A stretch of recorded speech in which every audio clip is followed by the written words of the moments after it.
All right, family. You live with the general. You already know what time it is, man. We got some fire today. Yes, indeed, we got some fire today. So you better buckle in because it's gonna be a hell of a ride. Before we get started, make sure you get to the general's Patreon page right there. Click the link right there in the chat, and you're gonna get access to up to 600 exclusive live streams you cannot view nowhere else, family. You see, and so do that and let's get started, family. Now, I had to deal with this. Okay, let me make sure I'm in the house. Let's deal with this because it's a lot of accusations, and you dealing with a true griot. You dealing with a master griot here. You see, and most people should know that by now. There are accusations. There are accusations by a lot of felonious minds that somehow Pan-Africanism was created by some Caucasoids and injected into the black community and that it serves this purpose of deterring us from our true origins, our true purpose, and all of that. And so I wanted to take our family into the hip hop era. You see, and look at it from the essence and let the frequency of all thoughts, because a lot of people came with all type of ideologies and but you can't just inject no goddamn ideology on black people. Either it's vibing, the frequency gotta be there, or they not gonna accept it. You see, they not gonna accept it. So you can't just create some shit and give it to black people. You understand? That's just like country music. You think they could just create, you think the white man, and then it ain't been nothing, especially with no goddamn music, that a white man can create and get it. Because niggas ain't gonna accept, no European music. They not gonna do that. So that's just not going. They couldn't even create nothing on our frequency and vibe. So let's be clear about that. Nah, I'm gonna get off into this as we deal with the golden age of hip hop. See, the golden age of hip hop, and not just hip hop, because I'm gonna deal with not just hip hop. I'm talking about the era, but because hip hop also in that era influenced so many other genres. It was really the golden age. We had a lot of golden ages. People could talk about the Harlem Renaissance, and you know what I'm saying. But this was particular because it touched so many genres, and even the movies, R&B, hip hop was pretty much linked. You see, in that frequency. You see what I'm saying? It was a consciousness, that our people was really trying to elevate. You see, on some we kings and queens, we gods and goddesses. You see what I'm saying? Some shit that ain't never been said before. You see, let's just deal with that. See, we got to look at what our people was saying that was right. Because you got to watch these slick niggas with their forked tongue. They gonna come out and they gonna tell you about what they think was wrong. What motherfucker tell us something about what you think was right. Because you can't serve a motherfucker all something that's wrong. You see what I'm saying? You got to be able to serve a motherfucker a balance of some shit. You see, even if you intend to lead them, I mean, you can't come with all wrong. So talk about something, but you don't even hear niggas talk about nothing that was right. Now, when they heard black people talk about uplifting the black woman, you don't hear them niggas. And see, let me tell y'all something. Let me just be straight up, because these niggas can't bang with me. And I'm just going to be 100. when you talk, and I'm gonna call names because they call Pan-Africanism. So I don't have no problem saying foundational Black American. I don't have no problem saying that. That's Christianity. When you look at the dominant cultural expression of foundational Black Americans, let's be real. Can I be real with y'all? It's Christianity. It's not no indigenous nothing, because that shit is just today. You see what I'm saying? You this today, okay? Even if you had some of our peoples even back then say they was, they had some Indian in them or this, that, and the third, that wasn't the dominant expression across the reality. You had people mention it here and there, but they was living like niggas. I ain't never seen no motherfucker put no moccasins on or no goddamn feathers in their ears. I didn't see that. Okay, they live like, niggas. You feel me? So let's be 100. And so the dominant expression of FBA is Christianity. I just want to be clear about that.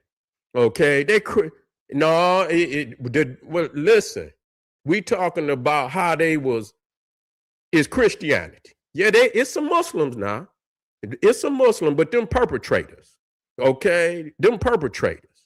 The dominant culture from day one of our enslavement, I'm not talking about previous, because you're talking about Americanism. Islam was as far as they're concerned, was a cult. You see, the Moorish science, that's small. The Nation of Islam, that's small compared to how many Black people is Christians. Okay, so the dominant religion, it still ain't but about 2 million Muslims in the United States as a whole. So it's about 2 million Muslims in the United States as a whole. And so, okay, so however many Blacks, so compared to how many Black peoples is Christians, you see what I'm saying? The dominant expression, when you was growing up, you was going to church, nigga. That's where you was going. You were not going to the mosque. Yeah, the mosque came later, but the mosque is something different. Okay, because you still going to the east. You going to the east. When you hear these niggas talking about foundational Black American, they talking about here. Something that, even though Christianity is not from here, and that's the hypocrisy of it. You see what I'm saying? They talking about, Martin Luther King. And so when Martin Luther King and all the rest of them and it was doing their thing, the Nation of Islam, which is a cult, you understand what I'm saying? Even there, you're not dealing with no orthodox Muslim. You dealing with some occult. You see what I'm saying? Let's just be real about that. So the dominant expression is Christianity. Even though you can probably find niggas today of damn near, you probably can find a motherfucking FBA into goddamn Wiccan. You understand what I'm saying? You can't tell a motherfucker they can't practice. So they could be probably a Wiccan. They could be any goddamn thing. Motherfucker be a Mormon, be any motherfucking thing. You see what I'm saying? And so I'm just, addressing that. What had the most influence on what they call foundational Black America is the church. Okay, let's just be clear about that. And so now, you see, so when we start talking about the golden age of hip hop, you see what I'm saying? When you had, the brothers and sisters start wearing African medallions. You see, before that, them niggas was poverty rappers. Poverty rappers. That's all them niggas was, poverty rappers. Yeah, they talk a little this, that, but they was, it's like that, what, and that's the way it is. You know what I'm saying? And then, don't push me, cause I'm close to the edge. Every goddamn rap nigga was about a nigga on the edge, poverty rap, trying to come up. You see what I'm saying? Them niggas was in the Then came the conscious rap where like, nigga, we gods. You ain't never heard no Christian niggas talk about they know gods and goddesses. You see what I'm saying? There was something that changed the frequency in our people. You see what I'm saying? And at that time, you talking about, when you couldn't really get nobody to connect to no Africa. That was the last place a nigga wanted to connect to, because they interpretation of what Africa was some goddamn jigaboo shit. So you didn't have no niggas trying to connect to no Africa. So it was that information that Dr. Ben and Dr. John Henry Clark, you understand, and putting on the underground influenced a lot of the way that hip hop was going through that golden age. That was the best part of hip hop. No other when niggas was African consciousness was the very best era of hip hop. That's just a fact. No other, not Christianity, none of that shit. Before the conscious niggas was poverty rap. Yeah, there was some niggas out there rapping about getting money, but the cities was fucked up. You see what I'm saying? Wasn't nobody out. Ronald Reagan, no niggas was rapping poverty raps. Nigga, these cities. So with hip hop, matter of fact. But anyway, I'm gonna get into that on the other video. You see what I'm saying? So the thing is, why did they take the African consciousness out of the hip hop? If it was doing a service for white people, why did they take it out? Because they never created it. They didn't expect that, long as niggas was rapping that disco shit, you understand what I'm saying? Good time was that. Hip hop. Long as you rapping some shit like that, you understand what I'm saying? And you rapping that poverty rap shit, you understand what I'm saying? You cool. You see, and but soon as that, you's a goddess, and at what point in time, because you FBA niggas always talking this shit, at what point in time before the African consciousness was y'all niggas uplifting the black woman? Explain this shit to me. I'm talking about across the board. Explain, man, the African consciousness part of hip hop even drove a lot of West Coast niggas who was gangsters in the goddamn consciousness. And we're gonna talk about that. Many of them niggas was rocking the African medallions, DOC. Even goddamn Too Short had to go a little bit consciousness. That motherfucker came with the ghetto. You understand? Other than that nigga was a bitch. You understand what I'm saying? He didn't have who drove them niggas that way. It was the African consciousness.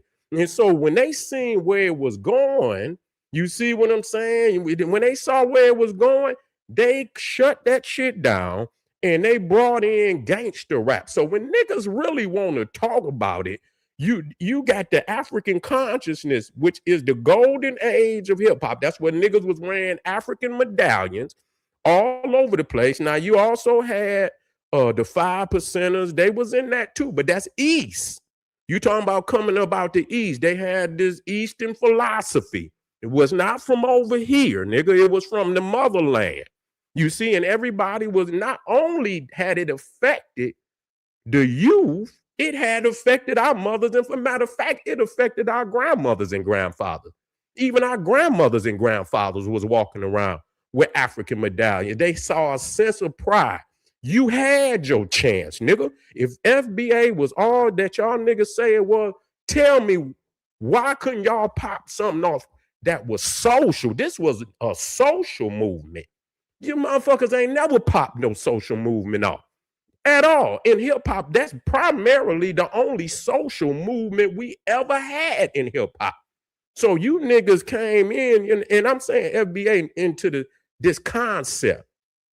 Not saying that Black Americans didn't have nothing to do with it, but when we connected to our motherland and we connected to the source of our greatness, you're going to cut yourself off from Kemet and Kush, and you're going to cut yourself off from the great West African cultures, and you're going to cut yourself, and then you're going to trap yourself in a box, nigga, where you start with the slave boat, and nigga, and this, that, and the third. Y'all ain't never, when you talk about just pure, where the nigga then disconnected himself from the motherland. Y'all, the best y'all niggas could produce was gangster rap. That's pure, nigga. FBA without a connection to the motherland, and all y'all niggas did was rap. And matter of fact, is the domino that got these niggas where they at today on the pure drill shit. Come out of that shit when y'all disconnected from the motherland. Not some of the West Coast rappers was still trying to put a message in there, but that was the effect from the African conscious community. Okay, it wasn't. That was the effect of the West of the African conscious community. Nah, so when they took that out, here come Jerry Keller and all these white boys bringing his kill, shoot them up shit, and to bring. And matter of fact, we're gonna talk about this in depth. So I mean, we laying it out. We laying it out. You niggas come after the war, nigga. We was on the battlefields, nigga. When niggas was out here dropping, trying to bring a message, which you niggas is not even giving credit to, which makes y'all niggas look very suspect that y'all talking about. We was out here when y'all niggas didn't even exist. You niggas was probably out here either smoking or selling the shit. A lot of you niggas. Some of you wasn't even born, but when it was time to be on the battlefield, you niggas wasn't nowhere. You didn't even exist. But we was out here trying to say, no, this is the black goddess. This the black one. Uplift the black child, the holy black family, reaching for God, a divinity, showing that we ain't just gonna pray, nigga. We is God, nigga. We brought a whole different dynamic in the African consciousness. You niggas is weak. You are some after the fact niggas that's trying to destroy a message that you cannot destroy. And the fact that you do not give credit when the fact we was out here trying to save our families and our brothers and sisters and shit, and y'all seen the energy that we was, ain't no white man ever did no shit like that. Okay, and the shit y'all, that's why y'all doing this smoke and mirrors and y'all pointing across. Look, they trying to, no, nigga, we was right here, nigga. This where we was fighting, right here on these battlefields right here in America. Remember that shit. Let me get moving, family. We got a lot more to drop. We got a lot more to drop. I ain't gonna get out there and where we at?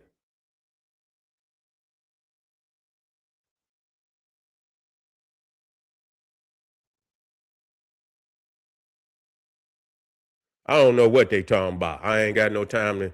But anyway, we got some more videos, family, and y'all stay tuned. Make sure y'all click the link at the top of the chat. Get over there to Patreon. Get that work. Support the general. I'll be right back. Black Power.